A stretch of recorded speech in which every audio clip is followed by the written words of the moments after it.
Igreja Viva, quero fazer uma reflexão sobre a vida prática da igreja com vocês. O texto que nos é base para esta mensagem é Romanos capítulo 16, versículos 1 a 16. Igreja ativa.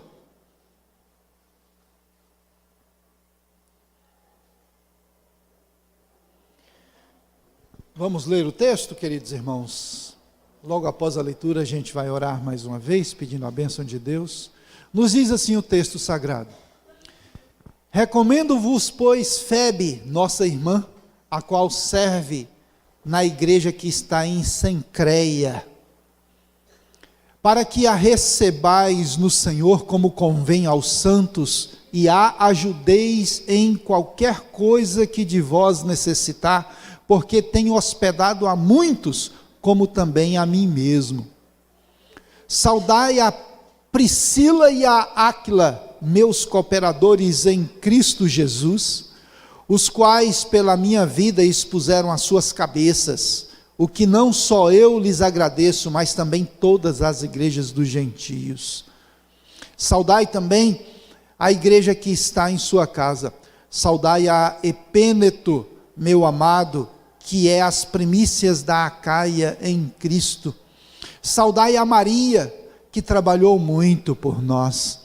Saudai a Andrônico e a Júnias, meus parentes e meus companheiros na prisão, os quais se distinguiram entre os apóstolos e que foram antes de mim em Cristo.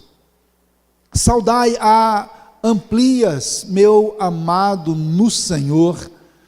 Saudai a Urbano, nosso cooperador em Cristo, e a Estaques, meu amado.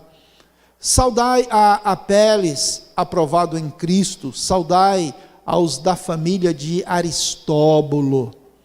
Saudai a Herodião, meu parente. Saudai aos da família de Narciso, que estão no Senhor. Saudai a Trifena e a Trifosa, as quais trabalham no Senhor. Saudai a amada Pérside, a qual muito trabalhou no Senhor. Saudai a Rufo, eleito no Senhor, e a sua mãe e minha. Saudai a Assíncrito e a Flegonte, a Hermes, a Patrobas, a Hermas e aos irmãos que estão com eles. Saudai a Filólogo e a Júlia, a Nereu e a sua irmã, e a Olimpas e a todos os santos que com eles estão. Saudai-vos uns aos outros com santo ósculo. As igrejas de Cristo vos saúdam. Amém? Se alguém estiver procurando nomes para colocar nos seus filhos, aí tem uma boa lista. Tem nome até de gêmeas aí, ó, Trifena e Trifosa. Vamos orar, irmãos? Curve a sua cabeça, feche os seus olhos. Deus, aqui está esta parte das Escrituras Sagradas, com a saudação que o teu servo apóstolo Paulo fez a tantos irmãos, parte da igreja que estava em Roma. Ó Deus, e ao falar sobre cada um deles, ó Deus, o Espírito Santo inspirou para mencionar algumas qualidades em suas vidas, sobre as quais nós queremos pensar, refletir como igreja nesta noite. Por isso, ó Deus, entregamos a Ti este momento de reflexão na Tua Palavra, e te pedimos, ó Deus, fala conosco mais uma vez, instrui a nossa mente e o nosso coração, por intermédio das Sagradas Escrituras, em nome de Jesus. Em nome de Jesus. Amém. Glória a Deus. Pois é, queridos irmãos, uma igreja ativa, algo muito interessante, é que a igreja, desde a sua inauguração, até por volta do início do 4º século, ela foi muito ativa. A igreja não se aquietava, não tinha nenhum dia da igreja que um dos membros podia dizer assim: não, hoje eu vou ficar quieto, eu vou descansar desse negócio de obra de Deus. A igreja, até o início do quarto século, foi uma igreja muito ativa, atuava debaixo da unção do Espírito Santo de maneira maravilhosa. A partir do quarto século começou o declínio da igreja, até nós chegarmos hoje no século 21, no qual uma boa parte das igrejas locais não são mais ativas, como é o propósito de Deus. Então eu quero convidar os irmãos nesta noite para que nós pensemos a respeito dessa igreja ativa que é a vontade de Deus para nós como igreja. Amém, meus irmãos? Vamos refletir sobre como está a nossa vida como igreja hoje à noite. Para introduzir esta mensagem de Deus ao nosso coração hoje à noite, eu faço uma colocação muito importante para nós. A vida da igreja deve ser manifesta com atitudes notáveis e não com meras palavras. Precisamos de atitudes, como era a igreja de Roma. De acordo com o texto que nós lemos, a saudação de Paulo, ao se referir a cada irmão, a cada família, a gente percebe que todos eram crentes de muita atitude, de muita ação. Era verdadeiramente uma igreja ativa. Nós precisamos de atitudes notáveis, tal como a igreja em Roma, ali no primeiro século. Atitudes, não aquelas atitudes que ficam mesquinhamente escondidas. Uma boa parte dos crentes de hoje, irmãos, tem inclusive vergonha de testemunhar o que Deus fez na vida deles. Uma boa parte. Somos uma igreja muito acanhada. Nós temos medo de orar pelos enfermos. Parece que a gente tem medo de orar e os enfermos não serem curados. Tem crente que treme as bases só em pensar que vai confrontar uma pessoa possessa de demônio. Tem gente que tem medo. Tem gente que se acanha demais. E verdadeiramente, queridos irmãos, a vida da igreja do século 21, a vida nossa como igreja, deve manifestar atitudes notáveis. É hora da igreja parar de falar demais e viver de menos. A gente precisa assumir uma postura prática na nossa geração. Amém, meus irmãos? Quero convidá-los para que juntos vejamos quais são os frutos. Quais são os frutos de uma igreja ativa? Olhando para estes irmãos da igreja em Roma. Eu quero, juntamente com os irmãos, pensar em quais são os frutos dessa igreja ativa, dessa igreja que pratica, que vive o Evangelho.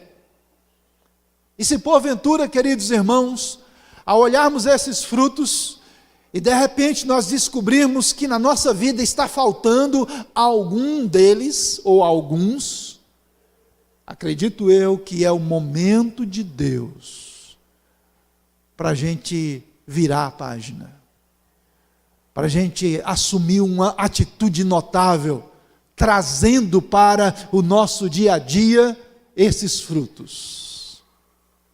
Amém, gente? Pergunta para quem está do seu lado: você topa?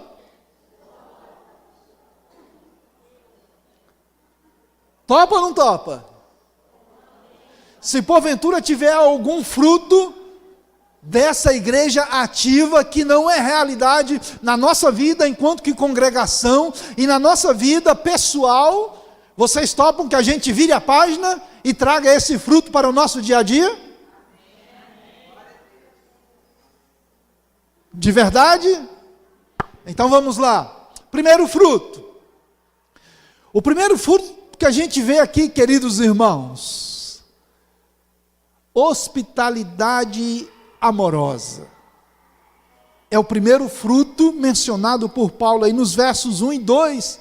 Olha só, ele diz assim: recomendo-vos a Febe, nossa irmã, a qual serve na igreja que está em Cencreia. E ele continua dizendo: para que a recebais no Senhor como convém a santos, e a ajudeis em qualquer coisa que de vós necessitar, porque tem hospedado a muitos, como também a mim. Paulo está falando aqui, queridos irmãos, que esta irmã Febe, e não é febre, é Febe. Essa irmã Febe, muito calorosa no Senhor, ela era extremamente necessitada de ser hospedada. E ele diz assim: olha, eu quero que vocês hospedem essa mulher. O que ela precisar, faz por ela, porque ela é digna disso e ela mesma tem sido hospitaleira. E então a gente olha e vê que o princípio da semeadura na hospitalidade gera duas grandes bênçãos. Primeira, os hospitaleiros são grandemente recomendados.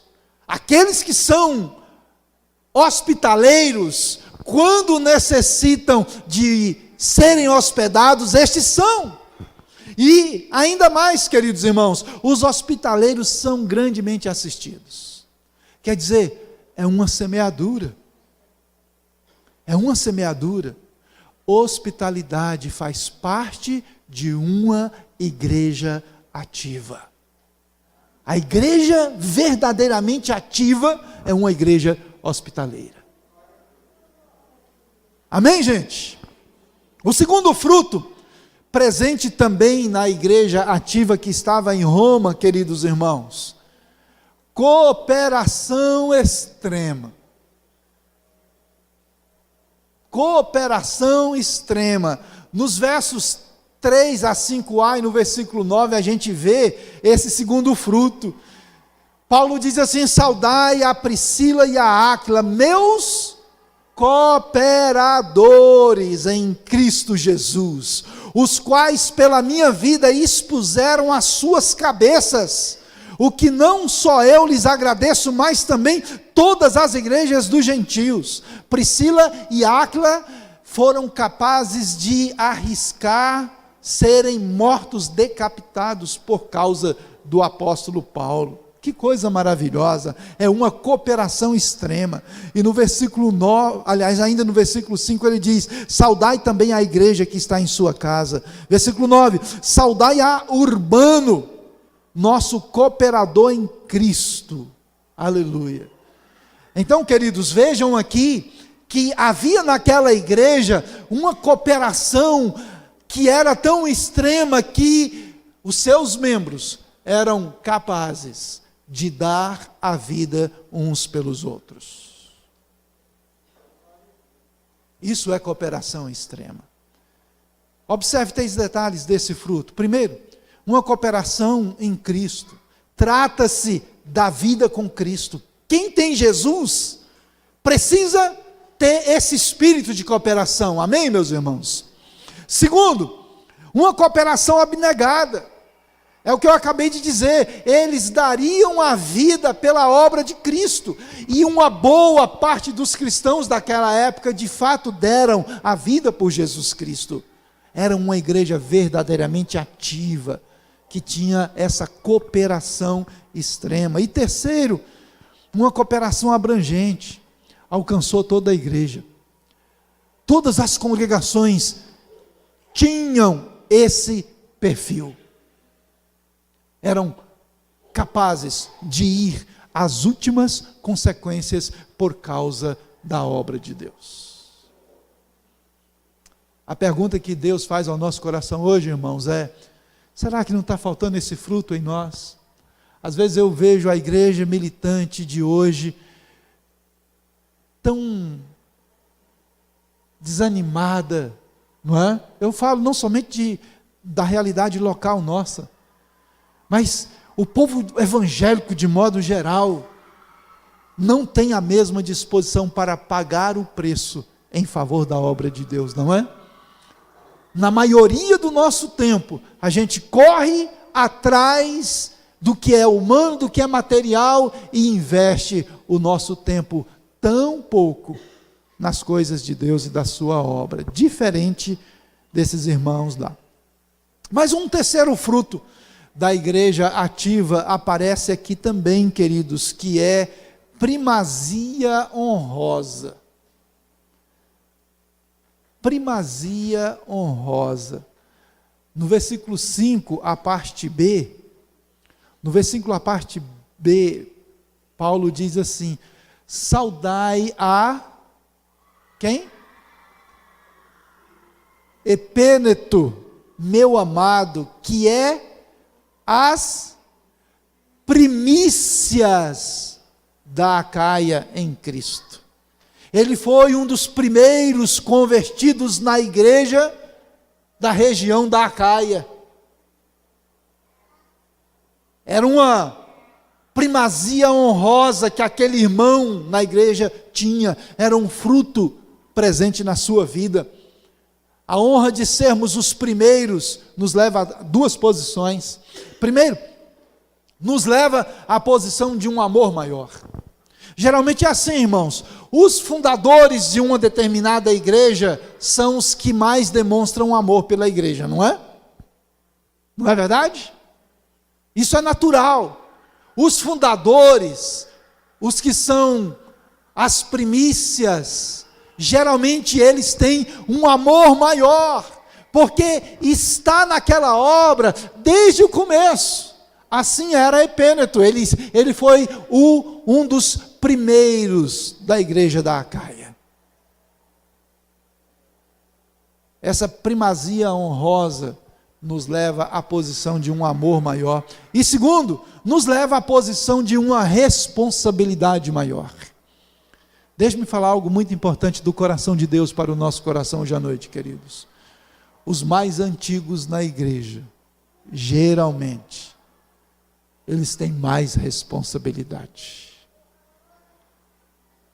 Não em desprezo aos mais novos, mas porque o coração é mais intenso, porque passou por todas as fases,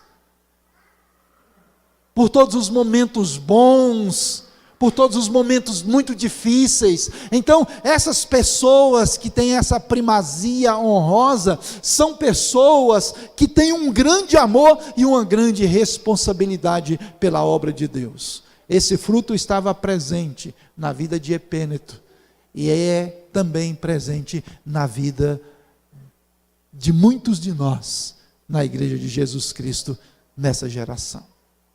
Amém, queridos? Quarto fruto, um quarto fruto também presente aí no texto sagrado, quarto fruto da igreja ativa, é trabalho efetivo. Queridos irmãos, não tinha preguiça naquele tempo. Se tinha, não registrou-se nas escrituras, mas a gente percebe que todos os convertidos da igreja eram inteiramente ativos, era um povo que não tinha preguiça de trabalhar no reino de Deus. A gente olha o versículo 6 e o versículo 12, a parte A, e percebe isso. Paulo diz assim: saudai a Maria que trabalhou muito por nós. Não foi só um trabalhozinho, não. Maria trabalhou muito. A gente não sabe qual é essa Maria. O nome Maria era muito comum naquela época, tal como é hoje. Uma mariada para valer em todo lado. A gente não sabe quem era essa Maria, porém, Paulo nos dá uma informação muito importante para nós. Ela era uma mulher que trabalhava muito. Era uma mulher que trabalhava muito por causa da obra de Deus. No versículo 12, ele vai se referir a Trifena e Trifosa, dizendo: as quais trabalham no Senhor. trabalham no Senhor. Possivelmente eram duas irmãs, não necessariamente gêmeas, como a gente sempre brinca, mas eram duas irmãs que trabalhavam no Senhor. Queridos irmãos, aqui está para nós um grande exemplo que nós precisamos imitar. Maria, Trifena e Trifosa eram exemplo de trabalho. Duas virtudes presentes aqui nesse fruto. Primeira, a virtude da ausência da preguiça. Deixa eu ouvir amém. Levante a mão para Deus e diga assim: Senhor, tira da minha vida, se porventura houver qualquer preguiça amarelada. A pastora está orando ali, sai em nome de Jesus. A virtude da ausência da preguiça. E segundo, a virtude da disposição para o trabalho árduo. Maria trabalhou muito. Queridos irmãos, a ideia de trabalhou muito no texto original é muito interessante. É aquela ideia de trabalhar até a exaustão. É a ideia de trabalhar até não ter mais forças para trabalhar. Assim era Maria. E queridos irmãos, vocês já viram como a gente tem preguiça? Por exemplo, eu estou convocando todos os irmãos e irmãs para a gente, amanhã, durante o dia todo, estar em jejum e a gente vir para a igreja e fazer uma vigília até amanhecer na sexta-feira. Quem topa?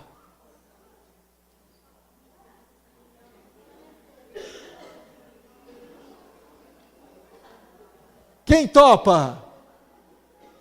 Jejum o dia todo, tomando só água, e a gente passa a noite em vigília, até o sol raiar. Aí cada um vai para o seu trabalho e a gente aguenta, porque a gente é forte em Cristo Jesus. Quem topa, levanta a mão. Ninguém?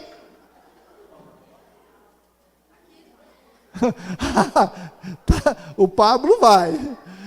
Está vendo, irmãos? Não, é uma força de expressão, é até um exagero da minha parte, mas qualquer convocação, irmãos, às vezes mínima, a gente sente dificuldade de atender por causa da amarelinha que está montada na nossa costa. Irmãos, trabalhos evangelísticos. Eu me lembro com saudades o tempo que a gente concorria com o Faustão e dava de 10-0 no Faustão nos domingos à tarde, em evangelismo. A gente saía para evangelizar, domingo à tarde, um solzinho fresquinho e tal, uma maravilha. A gente vê esse fruto muito ausente tantas vezes, queridos irmãos, na nossa vida como congregação e também na nossa vida pessoal. Mais uma vez diga, show de mim toda preguiça, vai. O quinto fruto presente na vida da igreja ativa, queridos irmãos, companheirismo maduro. Companheirismo maduro. No versículo 7, Paulo diz assim, olha, saudai a Andrônico e Júnias, meus parentes e meus companheiros na prisão, os quais se distinguiram entre os apóstolos e que foram antes de mim em Cristo Jesus. Esses dois irmãos aí eram companheiros de Paulo para valer, irmãos. Eles eram companheiros na prisão com Paulo. Olha só que coisa interessante. Tem muitos irmãos na igreja moderna que é muito companheiro no churrasco. Na hora da picanha na grelha, na hora da Coca-Cola venenosa, está todo mundo ali, legal, companheiro demais. No entanto, na hora da luta, da provação, numa boa parte das vezes, irmãos, a gente encontra pouquíssimos companheiros para estarmos conosco na nossa geração. Verdade ou não é? É verdade. Esse fruto precisa precisa, queridos irmãos, fazer parte da nossa vida. Nós precisamos ser companheiros maduros uns dos outros, estar junto, inclusive na hora da prisão, amém? Se você não tem curso superior, fica mais difícil quando você for preso. Não vai ter cela especial. Mas vou falar uma coisa para vocês, irmãos. Parece engraçado, mas é sério. Está chegando o dia. Está chegando o dia quando muitos crentes vão ser presos. Crentes de verdade. Pastor vai ser preso. Pastor que disser assim: eu não vou fazer o casamento de qualquer um dos pares, homem com homem, mulher com mulher, vai ser preso. Vai chegar um ponto que, se a gente estiver orando em determinado lugar, motivo de cadeia.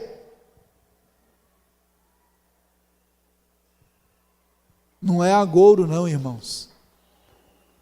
Isso vai acontecer na vida da igreja,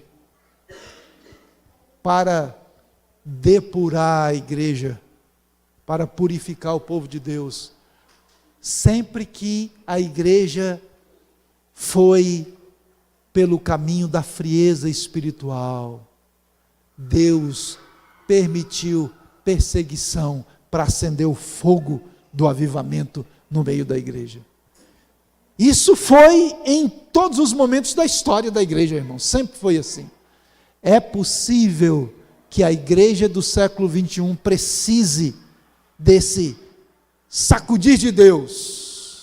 E aí então nós temos que ser companheiros maduros uns dos outros. Você vai para a cadeia, eu estou junto com você, porque eu não vou negar o evangelho verdadeiro do Senhor Jesus Cristo presente na minha vida. Amém? Esse companheirismo maduro é demonstrado de 3 formas, queridos. Primeiro, é demonstrado pela disposição de pagar o preço pela obra. Segundo, é demonstrado pela percepção dos líderes da igreja. E terceiro, é demonstrado pelo tempo vivido na obra. Pessoas que viveram o evangelho antes de Paulo, ele destaca isso aqui. Pessoas que eram percebidas pelos líderes da igreja.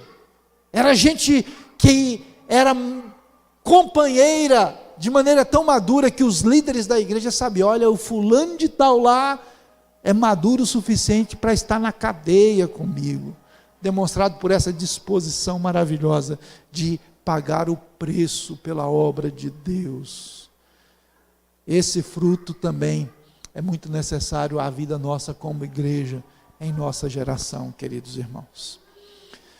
E o sexto fruto, também presente na igreja ativa, é relacionamento familiar em Cristo.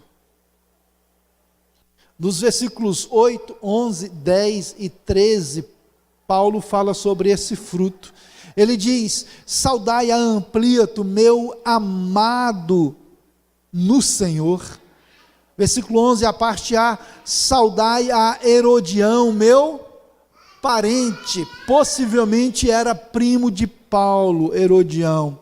Versículo 10, saudai aos da família de Aristóbulo, uma menção à família. Versículo 13, saudai a Rufo, eleito no Senhor, e a sua mãe e minha mãe. Paulo considerava a mãe de Rufo como a sua própria mãe. Rufo não era irmão de sangue de Paulo, mas Paulo considerava a sua mãe em estima como mãe dele. E o que aprendemos aqui, irmãos? Aprendemos que este fruto envolve a família em 2 sentidos. Primeiro, a família no sentido sanguíneo, parentes. É muito gostoso nós termos os parentes no nosso convívio como igreja, não é? É muito bom quando o nosso pai, a nossa mãe, os nossos filhos fazem parte da congregação na qual nós participamos. Isso é maravilhoso. E Paulo faz menção disso, de pessoas que tinham seus parentes na igreja. Mas em segundo lugar, também tem a família no sentido espiritual. É a consideração que nós temos E muitas vezes acontece até de os irmãos na fé, que fazem parte da família espiritual, serem mais preciosos para nós do que os parentes sanguíneos. Há muitos casos assim. Tem irmãos na igreja que a gente tem muito mais estima e consideração do que os parentes sanguíneos. Tamanho é o estreitamento nos relacionamentos e nos vínculos, e isso é maravilhoso. É aqui que cumpre muito bem a palavra de Salomão, no livro dos Provérbios, quando ele diz que há amigos que são mais chegados que irmãos. Glória a Deus, amém, gente? Sétimo fruto, o sétimo fruto da igreja ativa é caráter aprovado.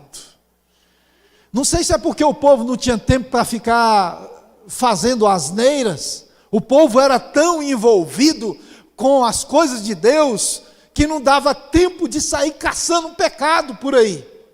Por isso o povo tinha um caráter aprovado. O exemplo de Paulo, no versículo 10, a parte A, é a citação de um irmão chamado Apeles. Não é que ele era apelão, é apenas o nome dele. Saudai a Apeles, aprovado em Cristo. Aprovado em Cristo.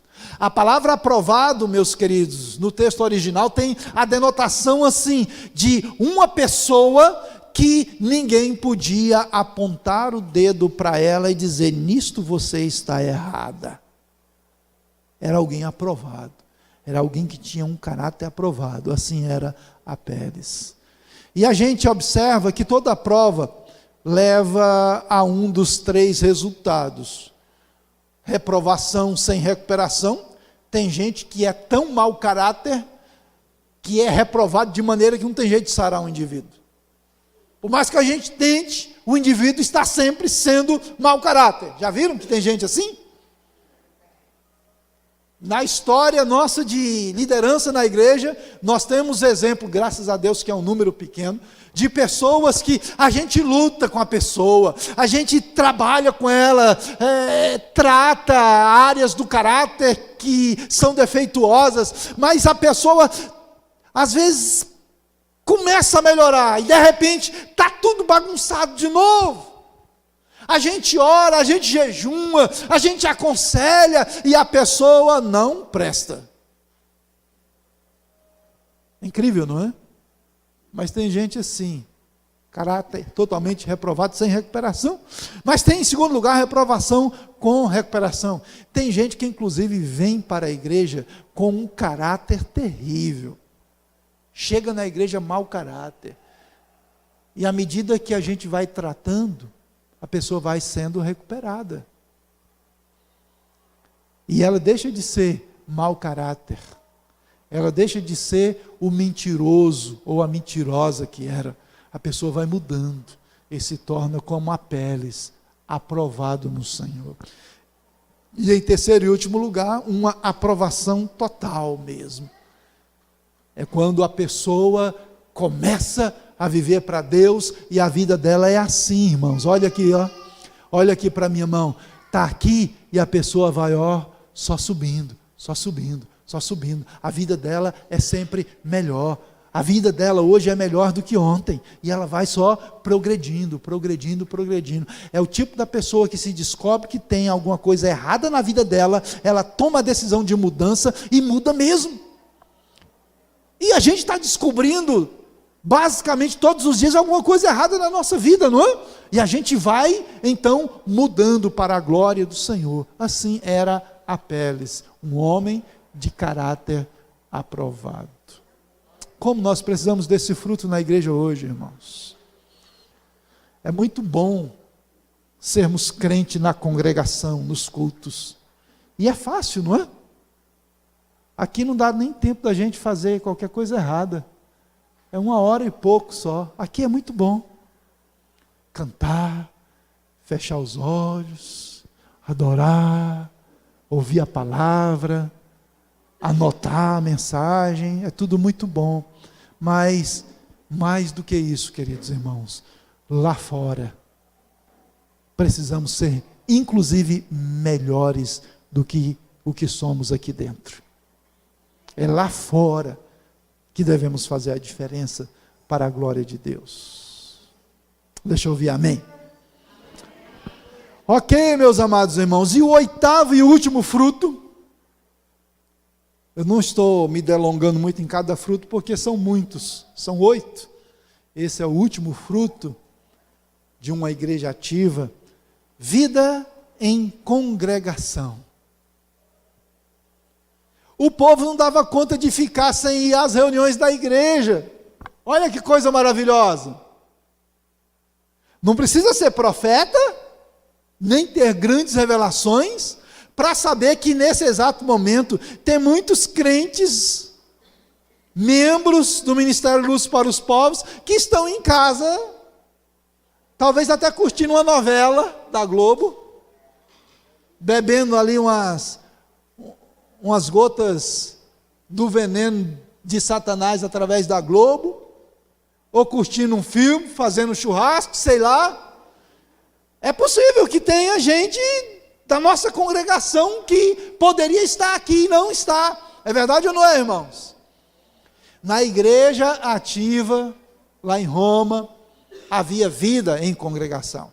Nos versos 14 a 16, Paulo fala isso, gente. Ele diz assim, olha, saudai a Assíncrito, a Flegonte, a Hermes, a Pátrobas, a Hermas e aos irmãos que estão com eles. Esta é uma referência aos irmãos que se reuniam com estes citados por ele.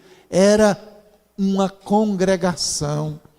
E o verso 15 nos diz, saudai a Filólogo e a Júlia, a Nereu e a sua irmã, e a Olimpas, e a todos os santos que com eles estão. Era outra congregação.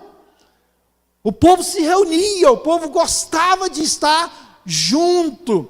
E aí no verso 16 ele diz, saudai-vos uns aos outros com ósculo santo, as igrejas de Cristo vos saúdam. O povo gostava de se congregar. Não era sacrifício. E não era para fazer uma gambira com Deus. Deus, eu vou no culto, mas o Senhor me abençoa. A gente vem no culto, queridos irmãos, sem dúvida alguma, seremos abençoados, mas a motivação nossa para vir nos congregar deve ser expressar a Deus o nosso culto, a nossa adoração. As bênçãos vêm como consequência, mas a gente vem para adorar o Senhor, para servir ao Senhor em culto. Glória a Deus. Este fruto, queridos irmãos, envolve 2 tipos de congregação. Envolve tanto a congregação local, Comunidade Central Vida, Ministério Luz para os Povos, nós aqui, a congregação local, quanto também a denominação como um todo. A gente deve ter no coração tanto a disposição de participar dos cultos da igreja local, como também ter a disposição de participar nos eventos denominacionais, nas reuniões onde as demais congregações se ajuntam com um propósito específico, as chamadas do ministério. É muito importante para nós isso também. Paulo está falando tanto das igrejas que se reuniam nas casas, quanto de todas as igrejas de Cristo. Quer dizer, era tanto congregação local, quanto o povo de Deus, de modo geral. Porque naquela época não tinha placa denominacional ainda. Naquela época era igreja e ponto final. Amém, meus irmãos? O desejo de Deus, meus queridos, verdadeiramente é que esses 8 frutos que estavam presentes naquela igreja ativa em Roma, estejam também presentes na nossa vida. Amém, meus irmãos? Presente na nossa vida como congregação e na nossa vida como pessoas, na nossa vida pessoal. Este é o propósito de Deus. Glória a Jesus. Finalizando, queridos irmãos, me veio ao coração uma expressão muito necessária para nós. todo o potencial para vivermos uma vida frutífera já nos foi dado em Cristo. O que nos falta, na maioria das vezes, é determinação. O potencial nós já temos, irmãos, em Cristo Jesus. Quantos aqui nasceram de novo? Tem o seu nome escrito no livro da vida? Quantos que verdadeiramente são servos de Deus? Levante a mão e diga glória a Deus. Olha, meu querido, minha querida, o potencial para ser essa igreja frutífera já está em nós. Deus já nos deu, já é presente na nossa vida através do Espírito Santo que está em nós. Amém, gente?